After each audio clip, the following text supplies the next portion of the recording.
Hello everyone, welcome to my YouTube channel. आज के इस वीडियो में हम एजे क्रोनिन द्वारा लिखी गई कहानी टू जेंटलमैन ऑफ वेरोना पढ़ने और समझने वाले हैं। ये कहानी BSEB class 10th Bihar board के इंग्लिश सिलेबस का एक बहुत ही इम्पोर्टेंट पार्ट है। इस वीडियो में मैं कहानी को सरल और स्पष्ट तरीके से समझाऊंगा ताकि परीक्षा के लिए आपको याद रखना आसान हो जाएगा। स्टोरी को स्टार्ट करने से पहले हम थीम, ऑथर, सिचुएशन और प्लेस इन सभी के बारे में जान लेंगे ताकि हम आसानी से कहानी को समझ सकें। Two gentlemen of Verona explores theme of sacrifice, dignity and brotherhood through the life of two young brothers who embody true gentlemanliness in their actions and character. Two gentlemen of Verona ये कहानी त्याग, गरिमा और भाईचारे जैसे विषयों को प्रस्तुत करती है। ये कहानी दो छोटे भाइयों के जीवन के माध्यम से आगे बढ़ती है जो अपने कार्य और चरित्र में सच्ची सज्जनता का आदर्श उदाहरण प्रस्तुत करते हैं। अब हम देखते हैं कि जो कहानी में जो जगह है वहाँ पे पहले क्या घटनाएं घटित हो चुकी हैं। Historical backdrop, Italy after world War second. The story is set in Verona, Italy in the aftermath of world War second. Italy suffered extensive damage during the World War, including destroyed infrastructure, ruined family, and widespread poverty. The war's impact created a challenging environment for survival and recovery. ये हम देखते हैं कि कहानी में जो Verona है वहाँ पे ये कहानी बताई गई है। वेरोना में क्या चल रहा है कि वर्ल्ड वॉर सेकंड जो हुआ है उसकी वजह से इटली का बहुत ही बुरा हाल है। युद्ध के कारण इटली में भारी नुकसान हुआ, जैसे कि इमारतें टूट गई, परिवारों का उजड़ना हुआ, गरीबी फैली। युद्ध की वजह से जो वहाँ का जीवन है वो बहुत ही कठिन हो गया, उसको जीना बहुत ज़्यादा मुश्किल हो चुका है। अब हम देखते हैं the impact of German occupation. During World War second, Italy was occupied by Germany, leading to significant destruction and loss of life. The occupation brought bombing, fear and suffering to innocent civilians. The war orphaned many children and left family homeless, contributing to the overall hardship. हम देखते हैं जो second world war था उसके दौरान Germany ने Italy पर कब्जा कर लिया था, जिससे भारी तबाही और लोगों की मौत हुई। बमबारी, डर और पीड़ा ने निर्दोष नागरिकों को प्रभावित किया। कई बच्चे अनाथ हो गए, परिवार बेघर हो गए, जिससे कठिनाई और बढ़ गई। अब हम जो है वेरोना सिटी है उसके सिचुएशन के बारे में जान लेते हैं। वेरोना's resilience and beauty.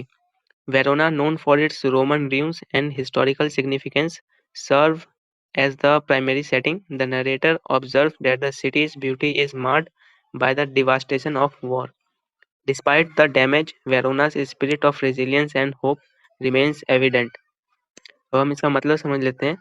वेरोना जो अपने रोमन खंडरों और ऐतिहासिक महत्व के लिए प्रसिद्ध है, ये कहानी का मुख्य स्थल है।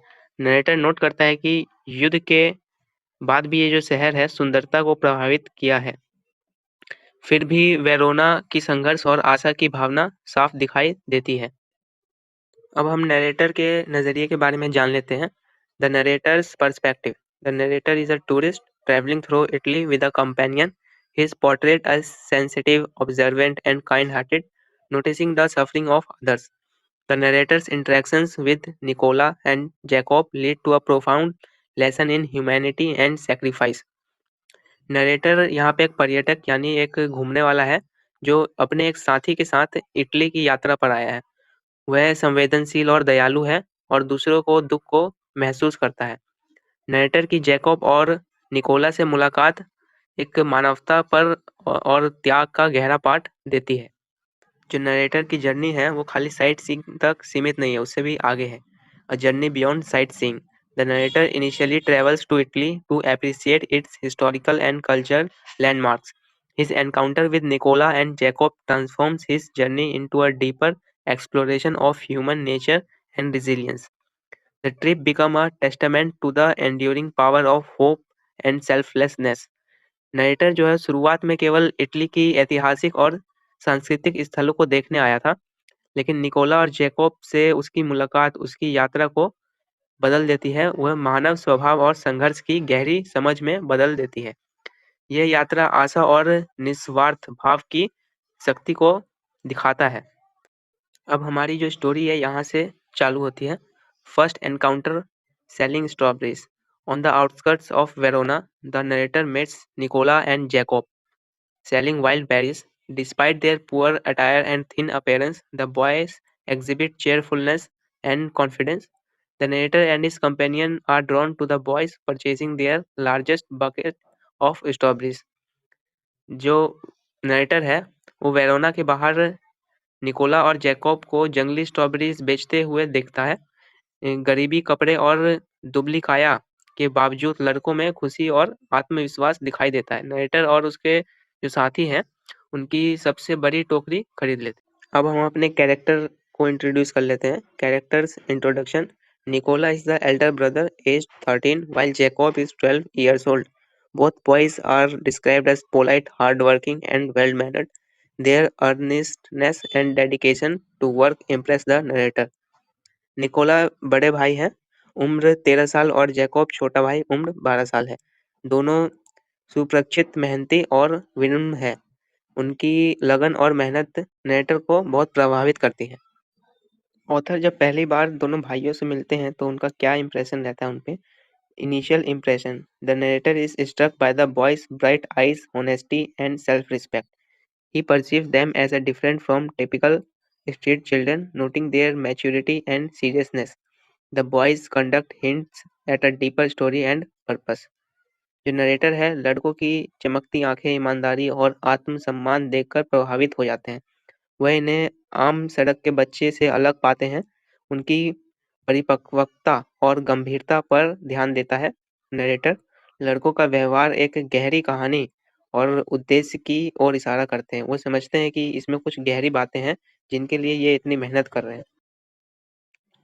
अब हम देखते हैं कि जो दोनों भाई हैं वे दोनों क्या काम करते हैं डेली, क्या मेहनत भरा काम करते हैं।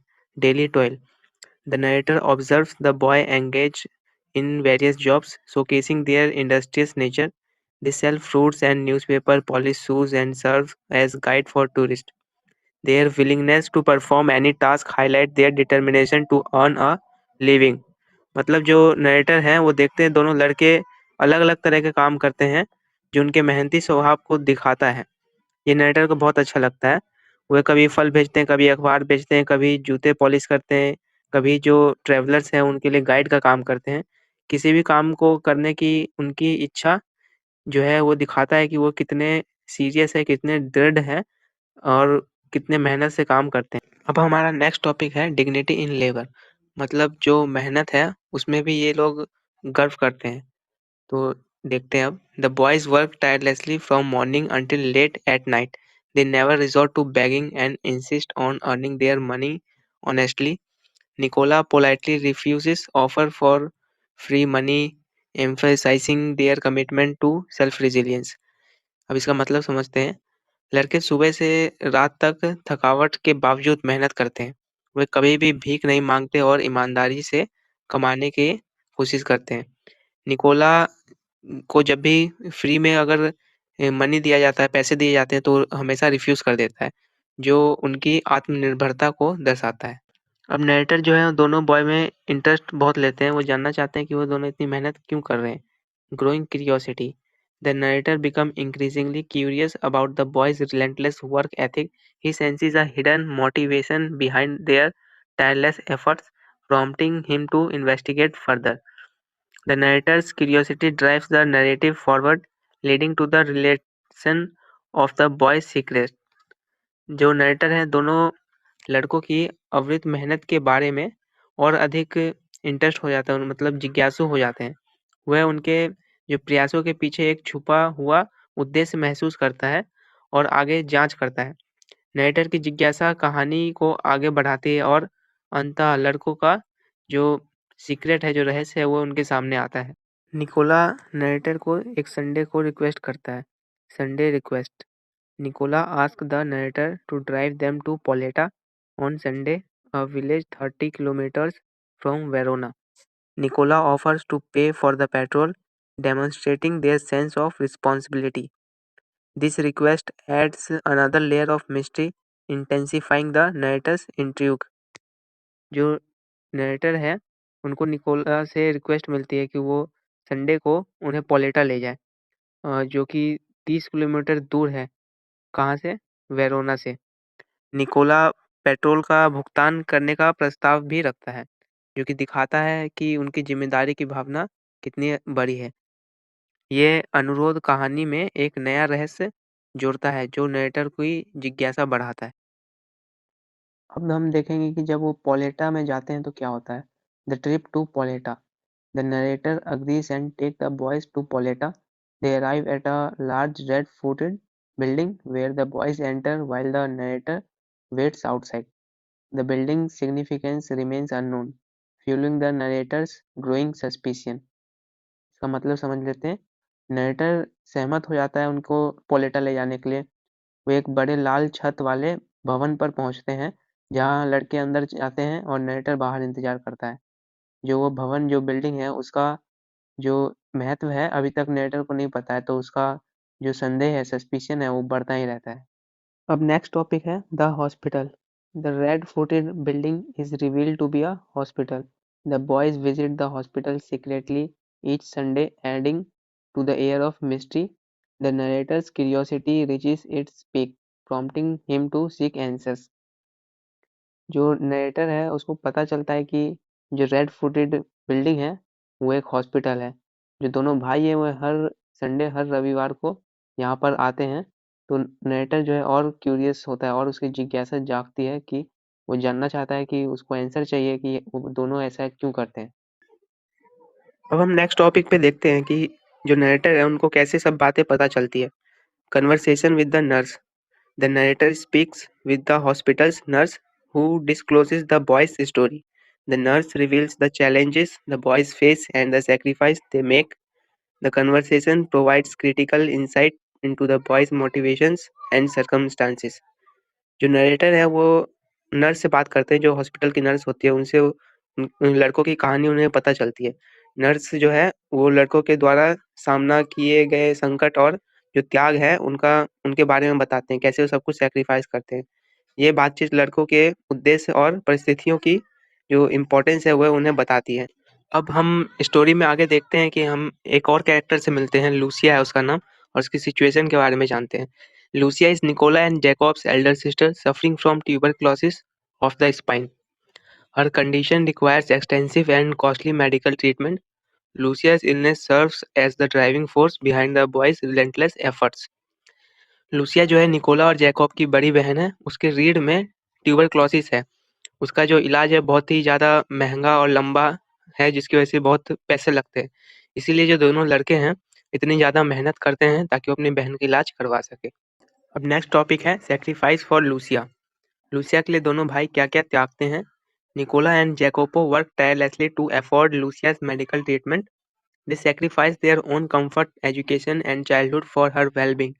The boys' dedication exemplifies the depth of their love and commitment to their sister. Nicola और जैकोब लूसिया के इलाज के लिए थकावट के बावजूद काम करते हैं। वह अपनी सुविधा, शिक्षा और बचपन सब कुछ त्याग देते हैं अपनी बहन के लिए। दोनों भाइयों के संपन्न उनके प्यार और प्रतिबद्धता को दिखाता है कि वो कैसे कमिट है अपनी बहन का इलाज करवाने के लिए। अब हम जानते हैं कि कैसे लूसिया और उसके दोनों भाई इस सिचुएशन में पहुंचे। Family tragedy. During the German occupation, the boys father was killed and their home was destroyed by bombing. The family was left destitute and homeless, facing immense hardship. The tragic events shaped the boys' lives and instilled in them a sense of responsibility. जो German है वो कब्जे के दौरान लड़कों के पिता की मौत हो गई जब वो जर्मनी कैप्चर कर रहा था इटली को। उनके घर पे बमबारी की वजह से वो भी खत्म हो गया। जो परिवार है वो गरीब हो गया और बेघर हो गया। उन्हें सभी कठिनाइयों का सामना करना पड़ता था। ये दुखद घटनाएं लड़कों के जीवन को आकार देती है और उनमें जिम्मेदारी की भावना पैदा करती है। अब नेक्स्ट टॉपिक है वॉर्स इम्पैक्ट। युद्ध से क्या प्रभाव पड़ता है उन पे। The boys experienced hunger, fear, and loss at a young age. The war forced them to mature quickly, taking on adult responsibilities. Their experiences highlight the devastating consequences of conflict on children. लड़कों ने छोटी उम्र में ही भूख, डर और हानि का अनुभव किया। युद्ध ने उन्हें जल्दी परिपक्व होने के लिए मजबूर कर दिया और जिम्मेदारी सौंपी। उनका अनुभव बच्चों पर संघर्ष के भयंकर प्रभाव का उजागर करता है। जो वॉर है, जो युद्ध है, बच्चों पे जो संघर्ष करते हैं उनका उजागर करता है। नेक्स्ट टॉपिक है एक्ट्स ऑफ करेज। कैसे युद्ध में छोटी उम्र होने के बावजूद भी उन्होंने साहस दिखाया, दोनों भाइयों ने। Nicola and Jacopo secretly aided the underground resistance movement. They carried messages and supplies for the fighters, risking their lives. Their involvement demonstrates their bravery and commitment to fighting for their country. Nicola and Jacob दोनों ने गुप्त रूप से underground जो प्रतिरोध आंदोलन में शामिल हुए और उनकी मदद की। जो सोल्जर्स थे, जो सैनिक थे, और संदेशों का इंतजार करते थे, उनको पहुंचाते थे अपने जीवन को जोखिम में डालकर। उनकी भागीदारी ने साहस और देशभक्ति को दर्शाती है। अब नेक्स्ट टॉपिक है पोस्ट वॉर स्ट्रगल। युद्ध के बाद भी उनके संघर्ष कैसे खत्म नहीं हुए। Even after the war the boys struggles continued as they focused on Lucia's recovery. युद्ध के बाद भी जो लड़के हैं उनका संघर्ष कभी खत्म नहीं हुआ, उन्हें लूसिया के स्वास्थ्य पर ध्यान देना पड़ा। They had no time for school और leisure, prioritising their sister's health above all else. उनके पास न पढ़ाई न मनोरंजन का समय था, वह अपनी बहन की भलाई का करने में लगे हुए थे, उसकी हेल्थ को रिकवर करने में लगे थे। Their unwavering dedication and showcase their remarkable character. उनके अडिग संपन्न, उनके अद्भुत चरित्र को प्रदर्शित करता है, दिखाता है कि वो कितने डेडिकेट हैं अपनी बहन का इलाज कराने में, अपनी बहन को बहुत प्यार करते हैं।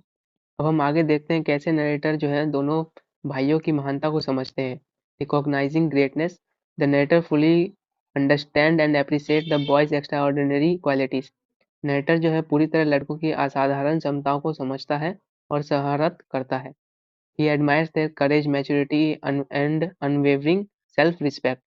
वह उनके साहस, परिपक्वता और अडिग आत्मसम्मान की प्रशंसा करते हैं। वह समझते हैं कि उन्हें छोटे होते हुए भी उन्होंने बहुत महान काम किया है। The narrator recognizing the boys' inherent nobility despite their circumstances. Narrator जो समझते हैं उनके मूलभूत श्रेष्ठता को पहचानता है, भले ही उनकी परिस्थितियां कठिन हो, लेकिन उन्होंने सभी परिस्थितियों को पीछे छोड़ आगे बढ़ा है। अब नरेटर जो है आगे स्टोरी में एक फैसला करते हैं, silent decision. The narrator chooses not to reveal that he knows their secret. Narrator जो है वो तय करते हैं कि वह उनका रहस्य नहीं बताएगा किसी को। Respect there dignity and silent sacrifice, understanding their desire for privacy. वह उनका सम्मान और मौन त्याग का भी सम्मान करता है और उनकी प्राइवेसी को समझता है कि वो किसी को नहीं बताना चाहते कि उनकी बहन का इलाज चल रहा है। His decision underscores his sensitivity and admiration for the boys.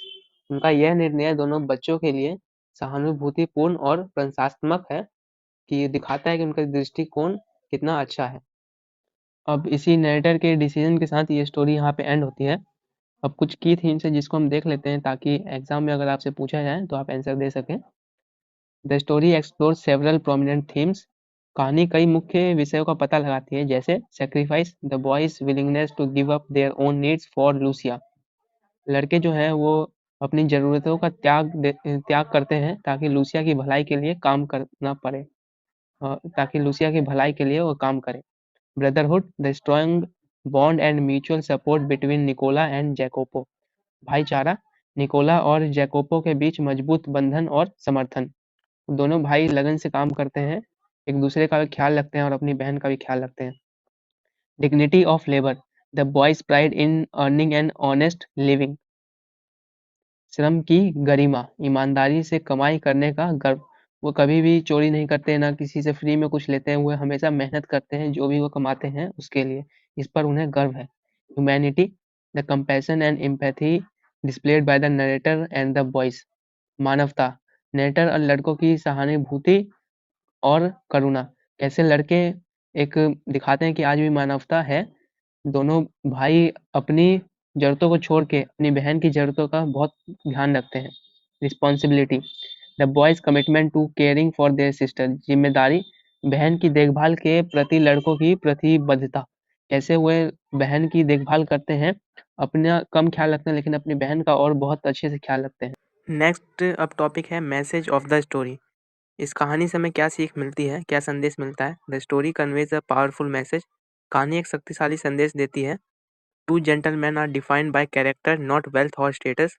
जो सच्चे सज्जन यानी जेंटलमैन होते हैं उनका मूल्य उनके चरित्र से होता है, धन या स्थिति से नहीं। Age and poverty are no barriers to greatness. उम्र और गरीबी महानता में बाधा नहीं हो सकती है। Love, duty and sacrifice are the hallmarks of true nobility. प्यार, कर्तव्य और त्याग ही सच्ची महानता की प्रतीक है। अब नेक्स्ट टॉपिक है conclusion. Nicola and Jacopo embody the true spirit of the two gentlemen of Verona. Nicola और Jacopo two gentlemen of Verona की सच्ची आत्मा को दर्शाते हैं, ट्रू स्पिरिट को दर्शाते हैं। उनका जीवन साहस, ईमानदारी और मानवता का पाठ देता है और पाठकों को प्रेरित करता है। Their life offer a lesson in courage, honesty and humanity, inspiring readers. The story reminds us to live with strong and kind even in the face of adversity. उनकी ये कहानी हमें याद दिलाती है कि कठिनाइयों के बावजूद हमें सशक्त और दयालु बने रहना चाहिए। यहाँ पे हमारी वीडियो ख़त्म होती है। वीडियो काफ़ी लंबी हो गई, लेकिन आपको मैंने पूरी समरी समझाने की कोशिश करी है इन पॉइंट्स में, ताकि आपको आंसर्स लिखने में भी एग्ज़ाम में दिक्कत ना हो। अगर आपको कोई दिक्कत होता है तो कमेंट्स में बताइएगा। Thank you for watching this video. If you enjoyed the story of two gentlemen of Verona, don't forget to like and share.